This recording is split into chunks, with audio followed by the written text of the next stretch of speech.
Hey guys, so we are going to be looking today at the Hyperpower.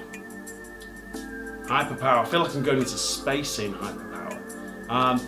So basically this is a new and improved Ultra Power. I don't feel like I'm going to space with the Ultra Power, I just feel like I'm a superhero going to space. So I've got to admit, I got given an Ultra Power pre-release, tried it out. It was noticeable the ball came out quicker, but it wasn't the head for me. I play attack, I'm not a step down shooting midfielder, and although I like to shoot, I wouldn't say I've got a cannon. I just want the ball in and out, my stick quickly, I'm a finisher. So the Ultra Power really wasn't for me. Now I'm not sure if the Hyperpower is going to be for me, but I'm going to string it up and test it anyway. So a couple of big differences I noticed on the stick straight away. One thing I didn't like about the Ultra Power, it's so damn wide. It's such a wide head. I'm glad to say that the Hyperpower, I've got to make sure I don't get confused here. All these names are so similar on new products, but on the Hyperpower, they've definitely tightened the face shape up on. Now, there's another thing that I'm a big fan of. I've been stringing to the inside of my own sticks way before it was fashionable to string to the inside. And these Interlocks, I think STX refers to them as, these little kind of teeth here, just helps if you like to string to the inside and wrap that bottom sidewall. That's going to help just keep those strings in place when you're stringing to the inside. There's other ways you can string to the inside, but for those of you who like to wrap the sidewall, those are a huge help.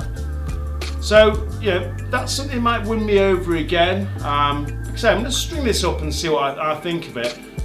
It's EnduraForm plastic, which has been absolutely fantastic. That's done very well for STX EnduraForm plastic. Now I know they've changed the power ramp on this slightly. So in this hand I have got the, I'm going to try and hold them side by side as best I can. So on the Ultra Power, it does seem like a more aggressive, if that's the right word, aggressive power ramp. It seems a little bit less so on the Hyperpower. Again, I think final judgments I'll make when I've kind of tested it out, but I just wanted to give you guys a quick look at it really. Again, the scoop has changed somewhat on this. So on the Ultra Power, we saw them carving out this huge area here on the scoop, and on this one, there's far less on those cutouts there,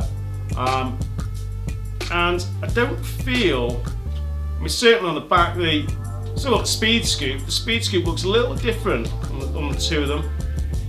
Seems like thinned out the speed scoop a little bit on the Hyperpower. And talking of cutouts, actually, they've added a couple of cutouts here on the Hyperpower which you didn't see on the Ultra Power.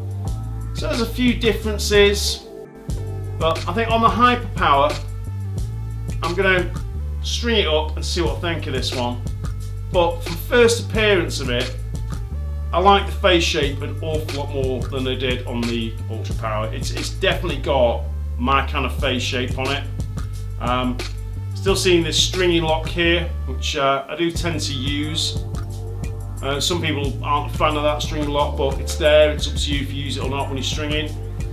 This stick does look very stringable. Again, if you like strings to the inside, these little interlocks, or I'm going to call them teeth, these teeth are going to help massively.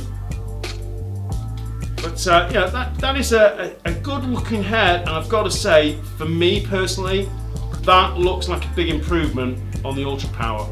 So I'm excited to string this one up. Keep an eye on Instagram. As soon as I've got it strung up, put something on Instagram, and may just use it and do a tied up review of this as well. But there we go, we have the Hyperpower from STX.